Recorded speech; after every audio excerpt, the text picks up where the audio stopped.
think the big joker that Terrence brought out, and I remember thinking the same thing. Big joker I felt like that Terrence brought up was, Jax going around saying, calling this as a side baby this, side baby that. And, Terrence really checked it, in my opinion, was just like, let's be clear. This is not a side baby. This is a break baby after you, called the quits in the first place. So let's be clear. This is not a side baby. This is a break baby thanks to you. Not blaming her for another woman getting pregnant, but just saying you initiated a break in the first place. At some point, we see like a little snippet on the news, and it's like, ever since the Riddler was doing his thing, crime has went up 42% in Gotham. And I'm like, yeah, I understand this is a spinoff and all, but crime has been raising and stuff like that. Where is the Batman when all this is going on?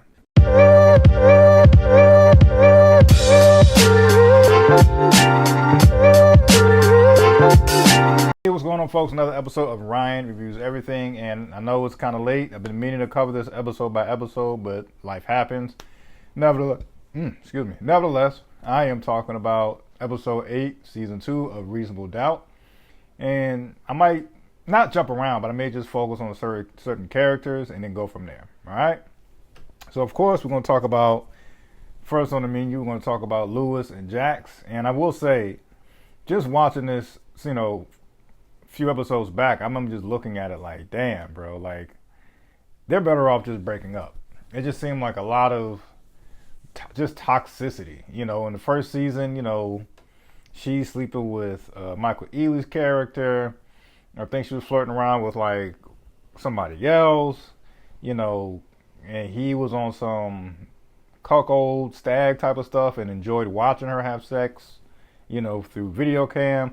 It was a lot. And then, of course, in season 2, the same thing. It's like, of course, we find out that Lewis got Tony pregnant, and it's just a lot. If you've seen it, it's just a lot. But this episode, I really thought they were coming together. It seemed pretty nice. Of course, this is coming off of the heartfelt, speech that Lewis said, just about how he messed up and how, he does want her to know that he loves her, despite the fact that he has a baby on the way, this and the third.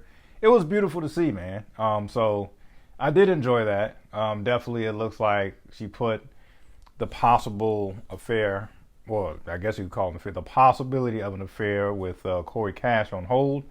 So that was nice to know as well. And another thing that really kind of surprised me in this episode in particular, it definitely looks like there's this, similar to like basketball. I remember, I think it was Karl Malone, I'm paraphrasing, of course, he said something like, yeah, I got friends outside of the basketball court. I think Magic Johnson or Karl Malone said, I got friends outside of the basketball court, but once we step on the court, he's my enemy, ain't no friendship, this and the third.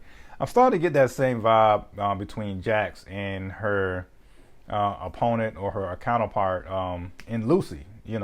We see them at like this, kid, school event. Apparently their kids go to the same school, and they actually find a moment of truce where they could actually take a smoke break together and kind of bond a little bit. They're bonding over, this is a parents thing, but of course there's like 4 dads and 800 moms, stuff like that.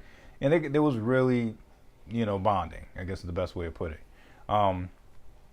Also, speaking of Jax, I will say this. I did like how Terrence was riding for his brother, Lewis. Terrence and Jax had like this one-on-one moment, a brief one-on-one moment. And, despite the fact that Jax is a lawyer, I ain't gonna lie, I feel like Terrence got the best of her. He just really did. Like, I felt like brought her down to reality a little bit. Like, okay, are you going to leave again? Because you got to be, realistic. Like, Lewis is going to have to get pretty active when it comes to this new baby coming into the world. Lewis, how do you feel about Lewis having to take away some of his retirement money and start saving for another college fund? How are you going to feel when he has to attend to Tony. And I think the big joker that Terrence brought out, and I remember thinking the same thing. Big joker I felt like that Terrence brought up was, you know, Jax going around saying, calling this as a side baby this, side baby that. And, Terrence really checked it, in my opinion, was just like, let's be clear. This is not a side baby. This is a break baby after you called the quits in the first place. So let's be clear. This is not a side baby. This is a break baby thanks to you. Not blaming her for another woman getting pregnant, but just saying you initiated a break in the first place, and therefore this happened. It wasn't done on purpose. It just happened. So I thought round one, Terrence. That's just me. And in terms of Lewis, I feel like Lewis did show a lot of vulnerability in this episode. I felt like he apologized to Jax what felt like 1,000 times. Of course, it's over exaggeration, but it felt like 1,000 times. And I didn't know where he was getting at. I mean, maybe he came in drunk after hanging with Terrence in the first place, but he was just like, I really don't want this baby. I want to get rid of the baby. I don't know, man. Like that could have been looked, and Jax did look at him a little sideways, like, what does that even mean? You want to get rid of the baby that's in the third? So who knows, man? I hope. Well, first of all, I hope we do get to season 3 because this is an amazing show. But should a season 3 come, I hope it's not a sense where Lewis has to be on trial for doing something to a pregnant woman, like making her lose a baby. Lewis seems like too wholesome of a character to do something like that.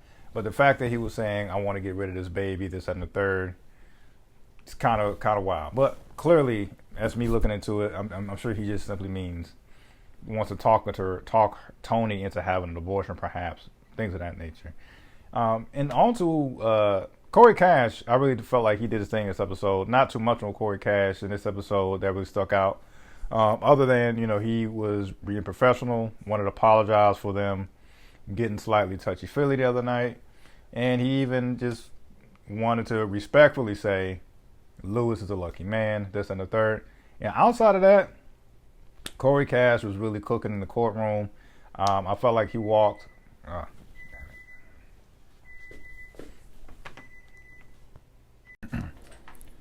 Yeah, I felt like he walked circles. Around Lucy in this particular episode in terms of the bouts on the stand, and for example, talking about trying to say that Chanel knew about this, the $30 million, and how she signed for it, but Corey Cash and Jax making this dream team of a defense team simply was like that's not her handwriting, and brought in like handwriting experts to prove it. I thought that was stellar. The fact that he brought in the restraining order woman, I thought that was a class act. He just did his thing. And in terms of Lucy, like I said, I don't think I feel like it's not going in Lucy's favor in terms of her being the prosecutor. I definitely see by episode 10, Chanel should be a free woman, the way things are going.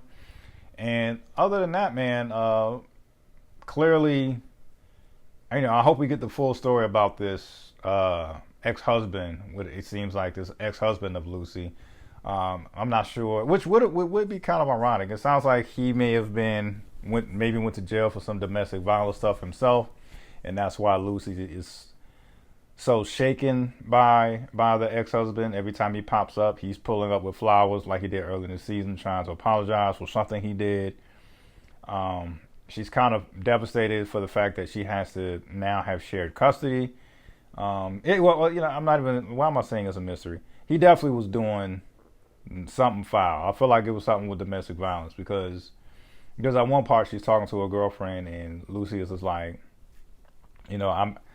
despite him being a monster, I built him up too much as a hero, in front of my son.